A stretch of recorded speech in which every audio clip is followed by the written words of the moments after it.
राणीला कळालं की मी मिशन भारत भ्रमंती सुरू केली आहे. हे कळताच तिने मला एकटंच तिच्या बागेत बोलवलं. लेकिन उसने तो गद्दारी कर दी बे. कारण तिथं मी एकटाच नव्हतो. तिचे खूप सारे एक्स बॉयफ्रेंडसुद्धा आले होते. तिचा हा बिझनेस प्लॅन होता. आज जाण्यासाठी मी दादर स्टेशनवरती जाऊन तिकीट काढलं. ती मला तिच्या बिअर बारमध्ये घेऊन गेली. आतमध्ये सगळे बगळे नशेमध्ये धूत पडले होते. तिथं दारू पाजण्यासाठी खास रशियन स्टाफ होता. मगरीची पोरं तिच्या खांद्यावर बसून घोडागाडी खेळत होती. पण काही दहशतवाद्यांनी तिच्या पोरांना मारून स्वतःच घोडागाडी खेळू लागले.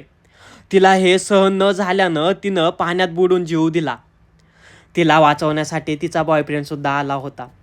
हे न्यूज कासवांना समजताच ते सशासोबत लावलेली बैलगाड्यांची शर्यत सोडून आले. या न्यूजमुळं राजस्थानमधील पेंग्विनमध्ये सुद्धा भीतीचं वातावरण तयार झालं होतं. त्यामुळं ते वाळवंटामध्ये उंटाच्या गतीने पळायला लागले. पण बंगालमधील वाघाला काहीच फरक पडला नव्हता. तो निवांत गर्लफ्रेंडच्या स्वप्नांमध्ये धूत पडला होता. तिथं मला 2 लवबर्ड बघायला भेटले. त्यांनी बागेचा फायदा घेत ते एका दगडामागं गेले. का ते माहीत नाही. त्यांना पकडण्यासाठी राणीने तिचे सर्व पोपट त्यांच्या शोधात लावले.